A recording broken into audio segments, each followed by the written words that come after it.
내가 찬양하는 하나님이여 잠잠하지 마옵소서. 그들이 악한 입과 거짓된 입을 열어 나를 치며 속이는 혀로 내게 말하며 또 미워하는 말로 나를 두르고 까닭없이 나를 공격하였음이니이다. 나는 사랑하나 그들은 도리어 나를 대적하니 나는 기도할 뿐이라. 그들이 악으로 나의 선을 갚으며 미워함으로 나의 사랑을 갚았사오니 악인이 그를 다스리게 하시며 사탄이 그의 오른쪽에 서게 하소서. 그가 심판을 받을 때 죄인이 되어 나오게 하시며 그의 기도가 죄로 변하게 하시며 그의 연수를 짧게 하시며 그의 직분을 타인이 빼앗게 하시며 그의 자녀는 고아가 되고 그의 아내는 과부가 되며 그의 자녀들은 유리하며 구걸하고 그들의 황폐한 집을 떠나 빌어먹게 하소서. 그들은 내게 저주하여도 주는 내게 복을 주소서. 그들은 일어날 때 수치를 당할지라도 주의 종은 즐거워하리이다. 나의 대적들이 욕을 옷 입듯 하게 하시며 자기 수치를 겉옷까지 입게 하소서. 내가 입으로 야훼께 크게 감사하며 많은 사람 중에서 찬송하리니 그가 궁핍한 자의 오른쪽에 서사 그의 영혼을 심판하려 하는 자들에게 구원하실 것임이로다. 아멘. 저는 오늘 본문의 말씀을 근거로 원수를 갚는 최고의 방법, 원수를 갚는 최고의 방법이라는 제목으로 함께 귀한 은혜 시간을 나누기 원합니다. 여러분, 우리가 인생을 살다 보면 나에게 해를 가하는 원수를 만나게 될 때가 종종 있습니다. 나는 사랑을 가지고 선대했음에도 불구하고 그들은 나를 배신해버리고 나에게 해를 가할 때가 있다라는 것입니다. 자, 그럼 우린 이러한 원수를 만나게 되었을 때 어떠한 방법으로 원수를 갚는 게 가장 좋을까요? 가장 통쾌하게 원수에게 복수할 수 있는 방법은 무엇이 있을까요? 여러분, 오늘 함께 합독하신 시편 이 109편의 말씀은 58편 그리고 137편과 함께 시편을 통틀어 3편밖에 없는 저주시 중에 하나입니다. 사실 이 시편의 배경을 정확히 우리가 알 수는 없지만 다윗이 원수들로부터, 대적들로부터 견디기 힘든 고통과 배신감을 느끼며 심신이 매우 힘겨운 상태에서 지었던 작성한 시로 보입니다. 그런데 사실 저주시는 비탄시와 비슷한 면이 있습니다. 그러나 저주시와 비탄시는 명확히 구분이 됩니다. 어떻게 구분이 될까요? 먼저 비탄시는 악인들로부터 받는 이 고난에 대해서 탄식하는 내용, 하나님 어떻게 이러실 수 있습니까? 악인이 나를 이렇게 힘들게 합니다. 탄식하는 내용이 주를 이룹니다. 그런데 저주시는 어떠냐? 슬픔에 대한 탄식보다는 그 원수들을 저주하는, 원수들에 대해서 하나님께 고발하고 저주하는 내용이 더 많습니다. 자, 그럼 이러한 본시의 내용을 구체적으로 우리가 살펴보면 4개의 부분으로 나눌 수가 있습니다. 먼저 1절부터 5절까지의 말씀은 선을 악으로 갚는 원수들에 대해 고발하는 그러한 내용으로 구성되어 있습니다. 다음 6절부터 20절은 원수들에 대해 구체적으로 저주를 간구하는 내용이 담겨져 있습니다. 그리고 21절부터 29절은 원수들에게 내리는 저주와는 반대로 자신에겐 축복을 베풀어 주실 것을 간구하는 내용입니다.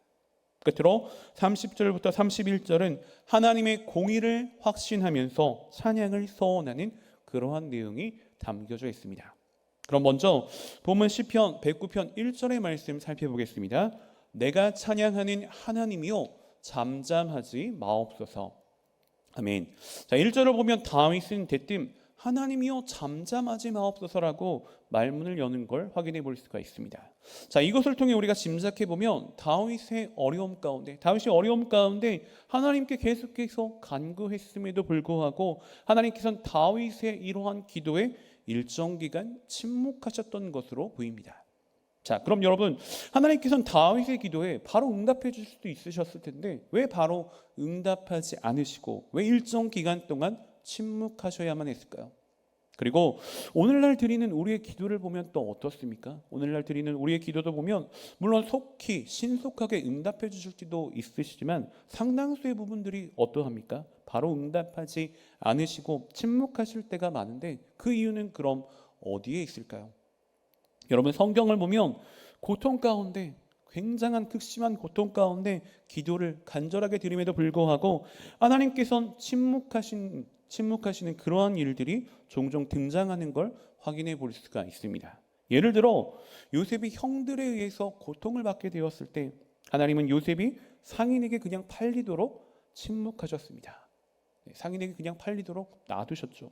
팔려가는 요셉을 기적적으로 구출하셔서 다시 형들 앞에 당당하게 세워주셨으면 좋았을 텐데 하나님께서는 절대 그런 방법을 사용하지는 않으셨다라는 것입니다. 이뿐만이 아니셨죠. 애굽 땅에서 가정 총무까지 이르며 성실하게 살던 요셉이 다시 보디발의 아내에 의해서 억울하게 누명을 쓰고 감옥에 가게 되었을 때도 하나님은 그의 억울함을 풀어주지 않으셨습니다. 그냥 그대로 침묵하셨다라는 것입니다. 자, 요셉으로선 이러한 상황이 얼마나 힘들었을까요? 당시 어린 나이였는데 이 어린 나이에 얼마나 그의 고통이 극심했을 것 같습니까? 그러나 하나님께서는 그러한 고난의 풀무불 가운데 계속해서 요셉을 연단시키셨고 훗날 그를 애굽의 총리라는 그러한 높은 자리에 오르도록 기가 막힌 방법으로 연단해 주셨다는 것을 우리는 성경을 통해 확인해 볼 수가 있습니다. 여러분, 하나님께서 불의에 대해서 침묵하시는 것은 하나님의 부재에 대한 증거가 절대 아닙니다. 하나님께서는 당신의 침묵 가운데 우리의 믿음이 더욱더 단련되어지고 정금과 같은 신앙으로 성장하길 원하고 기다리고 계신다라는 것입니다. 그래서 우리는 하나님께서 침묵을 하실 때, 하나님께서 그냥 그대로 내버려 두실 때 하나님의 이러한 계획과 섭리를 깨달아야 합니다. 이러한 계획을 깨달아서 믿음을 가지고 인내하며 오히려 하나님을 찬양하는 정금과 같은 신앙인이 되어야만 한다라는 것입니다. 계속해서 본문 시편 109편 2절과 3절의 말씀을 보면 그들이 악한 입과 거짓된 입을 열어 나를 치며 속이는 혀로 내게 말하여 또 미워하는 말로 나를 두르고 까닭없이 나를 공격하였음이니이다 라고 말씀해 주고 계십니다. 자, 2절과 3절에서 나오는 그들, 이 2절과 3절에서 나오는 그들은 누구를 뜻하냐? 다윗을 대적한 원수들을 말합니다. 아마도 우리가 알고 있는 다윗의 원수들은 누가 있을까요? 다윗을 괴롭혔던 대적들은 누가 있습니까? 먼저 사울이 있습니다. 사울, 그리고 압살롬, 자신의 아들 압살롬, 또 시므이, 아히도벨, 이러한 인물들이 여기에 포함되는 것입니다. 자, 이들은 다윗을 해하기 위해 거짓말을 가지고 다윗을 중상모략했던 그러한 인물들이었습니다.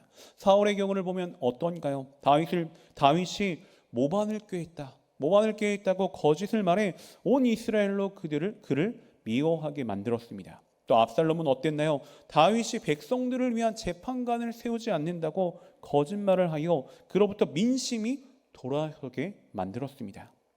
또 시므이는 다윗이 사울 족속을 다 죽이고 쿠데타를 통해서 왕권을 탈취했다고 또 거짓을 말했다는 것입니다. 이러한 중상모략으로 인하여 다윗은 엄청난 고난의 시간을 보내야만 했습니다. 그런데 여러분, 이러한 중상모략은 예수 그리스도께서도 겪으셨던 그러한 일들입니다. 당시 예수님을 위험인물로 규정한 종교 지도자들은 예수님께 무고한 죄를 뒤집어 씌워 예수님을 고발했습니다. 그리고 결국 그들이 주도한 여론몰이로 인하여서 예수님은 십자가에 달리시게 되셨던 것이죠. 예수님께서는 그들을 향해 이와 같이 말씀하셨습니다. 요한복음 8장 44절의 말씀을 보면 너희는 너희 아비 마귀에게서 났으니 너희 아비의 욕심대로 너희도 행하고자 하느니라. 그는 처음부터 살인한 자요 진리가 그 속에 없으므로 진리에 서지 못하고 거짓을 말할 때마다 제 것으로 말하나니 이는 그가 거짓말쟁이요 거짓의 아비가 되었음이라. 여러분, 이처럼 거짓은 악의 대표적인 특징임을 우리가 분명히 알아야 하는 것입니다. 또한 사탄은 거짓으로 무장하여 하나님의 자녀들인 우리들을 미혹하여 하나님의 백성들이 어려움에 빠지도록 만든다는 것입니다. 오늘날에도 사탄은 거짓의 말들을 사용하여서 교회에 심각한 타격을 입히고 있습니다. 사랑하는 여러분, 이와 같이 거짓은 사탄의 가장 큰 특징 중에 하나임을 알아야 합니다. 만약 우리 안에 우리 안에 거짓된 모습이 있다면, 또 거짓을 말하고 계신다면 그것은 성도로서 합당하지 않은 그러한 자세임을 우리가 분명히 기억해야 하는 것입니다. 그래서 우리 안에 악의 큰 속성인 거짓을 몰아내고 거룩하고 순결한 모습으로 우리의 모습이 변화되어야만 하는 것입니다.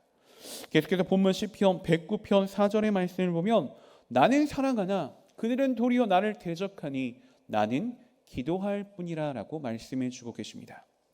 자, 4절을 보면 다윗은 너무나도 안타까운 소식을 전해주고 있습니다. 다윗이 사랑했던 자들이 도리어 다윗을 대적하고 있다라는 것입니다. 사실 다윗은 상대방을 사랑하고 선대했음에도 불구하고 이처럼 당혹스러운 일에 빠질 때가 참으로 많았습니다. 그가 그토록 충성을 다해 섬겼던 사울, 그리고 자신의 아들 압살롬, 또 그가 형제처럼 대하며 의지했던 아히도벨, 자, 이들 모두는 다윗의 지극한 사랑을 받았음에도 불구하고 다윗을 대적하고 죽이려고 했습니다. 여러분, 이 얼마나 가슴이 아픈 일들입니까? 사실 이러한 아픔의 경험들은 인간의 내면을 아주 황폐하게 만들어버릴 수가 있습니다. 사람에 대한 잘못된 선입견을 가지게 만들 수도 있고, 사람을 더 이상 신뢰하지 않는 그러한 부정적인 성향으로 바뀌어버리게 만들 수도 있는 것입니다. 뿐만 아니라 사랑에 대한 배신, 이 사랑의 배신은 종종 그 마음의 증오와 복수심을 불러일으켜 더 큰 죄의 결과를 초래할 수도 있는 것입니다. 그런데 여러분, 다윗은 그러한 배신을 당했지만, 사랑을 했음에도 배신을 당했지만 어떠한 태도를 보입니까?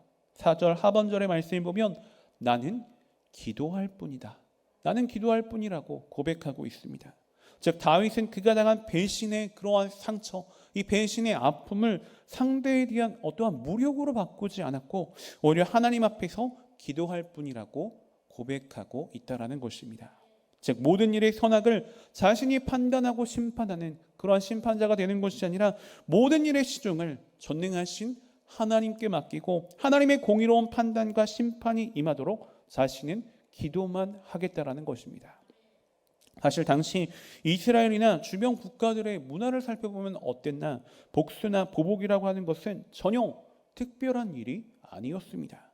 심지어 무고하게 피해를 입거나 살해를 당한 그러한 자를 위하여서 그의 친족들은 피해 복수에 대한 의무까지도 가지고 있었습니다.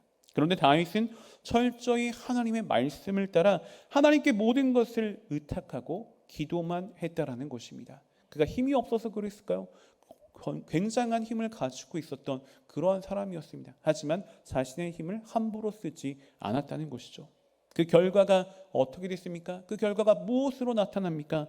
다윗은 오직 기도할 뿐이었지만 자신을 대적하는 원수들 모두가 그 앞에서 스스로 자멸하는 그러한 일들이 발생하게 됩니다. 복수는 내 것이라는 하나님의 약속대로, 복수는 내가 하겠다는 하나님의 약속과 같이 모든 것을 맡기고 그는 기도만 했는데, 기도하였을 때 하나님께서는 다윗을 대신해서 원수를 모두 갚아주시고 그에게 완전한 승리를 안겨다 주셨다는 것입니다. 그렇기 때문에 여러분, 상대방의 배신, 나는 사랑으로 대했지만, 나는 선대했지만 상대방의 배신이 다가왔을 때, 그래서 분노와 눈물이 흘러내리는 그러한 상황이 있다 할지라도 우리는 절대적으로 하나님만을 의지하는 자가 되어야 하는 것입니다.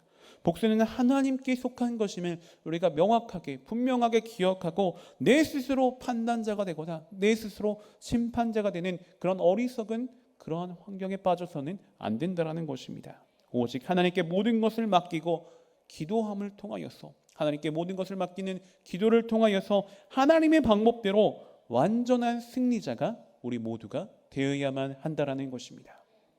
계속해서 본문 시편 109편 6절부터 10절까지의 말씀을 보면 악인이 그를 다스리게 하시며 사탄이 그의 오른쪽에 서게 하소서.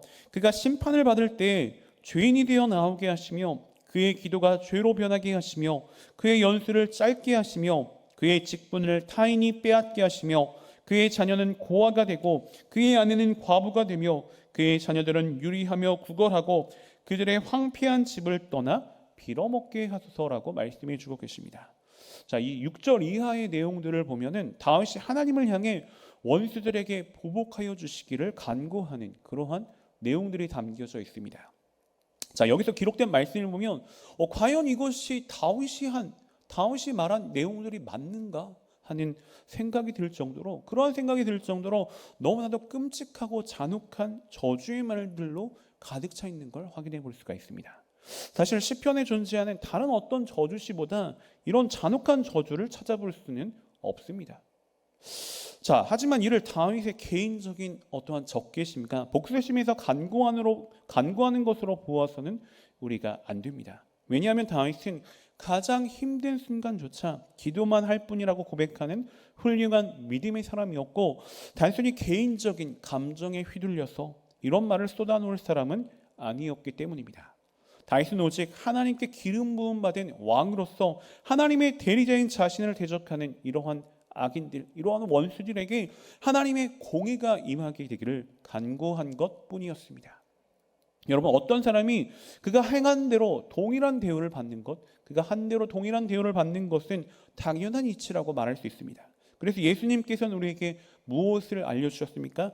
무엇이든지 남에게 대접받고자 하는 대로 너희도 남을 대접하라고 알려주셨습니다. 이것이 율법이요 선지자니라고 말씀하셨다라는 것입니다. 자, 여기서 이것이 율법이요 선지자, 이 표현은 온 율법과 선지자의 말씀들의 주요 핵심 진리라는 것입니다. 즉, 하나님께서 각 사람이 행한 대로 갚아주시는 것이야말로 율법의 핵심이 된다라는 것이죠. 여러분, 행한 대로 보응받는 것이 성도에게 필요한 신학의 원칙입니다. 기도하는 행동이 없다면, 간절하게 기도를 드리는 그런 꾸준하게 항상 기도하는 자세가 없다면 하나님과 가까워질 수는 없는 것입니다. 또 죄를 짓고 회개하는 생활을 하지 않다면, 죄를 짓고 회개하지 않으면 죄에 대한 보응이 따라올 수밖에 없는 것입니다. 예수님께서도 하나님의 공의를 이루기 위해서, 공의로우신 하나님의 그러한 뜻을 따르기 위해서 우리를 위하여 십자가를 지셨습니다. 우리를 위해서 그 모진 그 고통의 십자가를 지셨는데, 우리가 죄를 짓고 회개하는 행동을 하지 않는다면, 회개하는 모습이 없다면 너무나도 불행한 인생을 살게 된다는 것입니다. 사랑하는 여러분, 하나님께서는 행함에 따라 선악간에 판단하시는 분이십니다. 우리는 이 공의의 하나님을 굳건히 믿고 신뢰할 수 있어야만 하는 것입니다. 그리고 우리의 삶에 저주의 보응이 따라오지 않도록, 죄의 결과 저주의 보응이 따라오지 않도록 아름다운 열매만을 남기며 행함으로 믿음을 증명하는 지혜로운 축복의 자녀가 우리 모두가 되어야만 할 것입니다. 계속해서 본문 시편 109편 28절의 말씀을 보면, 그들은 내게 저주하여도 주는 내게 복을 주소서. 그들은 일어날 때 수치를 당할지라도 주의 종은 즐거워하리이다. 자, 28절을 보면 다윗은 원수들이 나를 대적한다 할지라도 하나님께서는 자신을 축복해 주실 것을 간구하고 있습니다. 사실 적대적인 원수의 관계에 있는 그러한 사람들끼리 서로를 향해 저주하는 일은 흔히 발생하는 그러한 일들입니다. 자, 예를 들어서 어떤 두 나라의 관계가 좋지 않아, 두 나라의 관계가 심각하게 악한 그런 영향을 받게 되어서 전쟁이라도 일어나면 어떨까요? 그들은 각기 믿는 신의 제사장들을 통해서 상대편 나라와 그의 군대를 저주하도록 만듭니다. 이것은 당시 고대 근동 지방의 문화적인 풍습이었습니다. 자, 이러한 일들에 대한 성경의 기록, 가장 대표적인 사건이 민수기 22장 이후에 나오고 있습니다. 모압 왕 발락은 이스라엘 백성들이 여리고성 맞은편에 진을 치게 되니까 그들에 대한 두려움에 사로잡히게 됐습니다. 혹시라도 우리를 해하지는 않을까 두려움에 사로잡힌 것이죠. 그래서 그는 국리 끝에 발람이라고 하는 자에게 사람을 보내 이스라엘을 저주하도록 요청했습니다.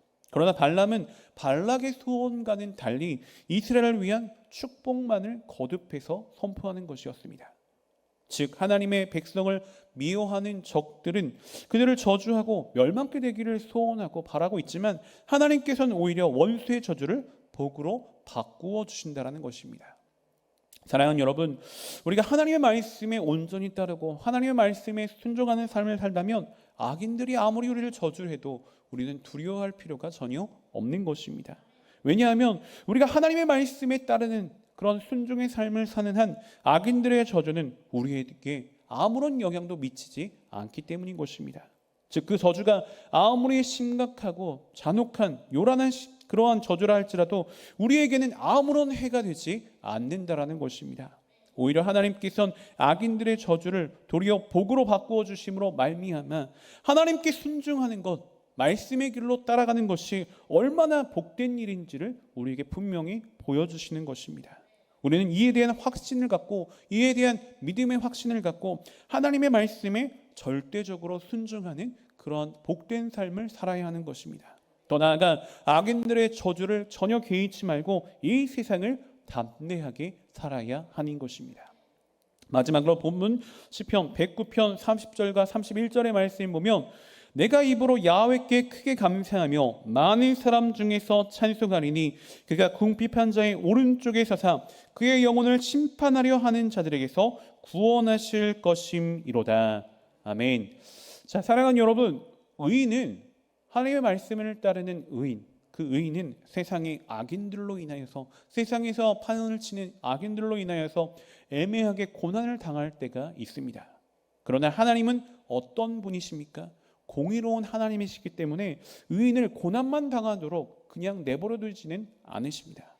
또한 악인들이 영원토록 의인을 핍박하도록 간과하시지도 않으십니다. 하나님은 분명히 각 사람의 행위대로 그대로 갚아주시는 것입니다. 지금 당장은 아니라 할지라도 반드시 그 뿌린 씨를 거두게 하신다라는 것입니다. 그러므로 우리는 세상에 사는 동안 어떤 삶을 살아야 됩니까? 의의 씨를 뿌리는 그러한 복된 삶을 살아야 하는 것입니다. 또 악인들에게 고난을 당할 때 힘들지만 괴롭지만 하나님께서 갚아주실 것을 간구하며 인내하시기 바랍니다. 하나님은 반드시 악인들로 수치를 당하게 하시며 의인들로 즐거움을 얻게 하실 것입니다. 어떠한 상황 속에서도 항상 주의 말씀을 의지하고 순종하며 의의 길로만 나아갈 수 있는 저와 여러분 우리 모두가 되시기를 주님의 이름으로 소원하고 축복하며 말씀을 마치겠습니다. 기도드립니다. 하나님의 사랑과 자비가 풍성하신 참으로 좋으신 하나님, 오늘도 말씀을 통하여 은혜 주시고 귀한 깨달음 허락하여 주시니 참으로 감사드립니다. 오늘 우리에게 주신 말씀과 같이 원수를 갚는 최고의 방법인 기도의 방법을 사용하는 지혜로운 저희들 되게 하여 주옵소서. 항상 전능하신 하나님의 능력을 의지하여 연약하고 부족한 나의 방법을 사용하지 않게 하시고 공의로우신 하나님께 모든 것을 맡기며 하나님의 일하심을 기다리며 인내하는 슬기로운 저희들 되게 하시고 주님께 찬양하며 주님의 이름에 귀하게 쓰임받는 우리 모두가 될 수 있도록 주님 인도하시고 축복하여 주시옵소서. 거룩하신 하나님, 이제 또 저희가 정성껏 준비한 예물 주님 앞에 드립니다. 드려지는 모든 손길 가운데 한없는 주의 은혜와 사랑으로 가득히 채워주시고 이 예물이 쓰여지는 모든 곳 가운데 그리스도의 영광만이 아름답게 드러나게 하여 주시옵소서. 감사드리며 모든 말씀 따라 역사하시는 나사렛 예수 그리스도의 받들어 간절히 기도 올리옵나이다. 아멘.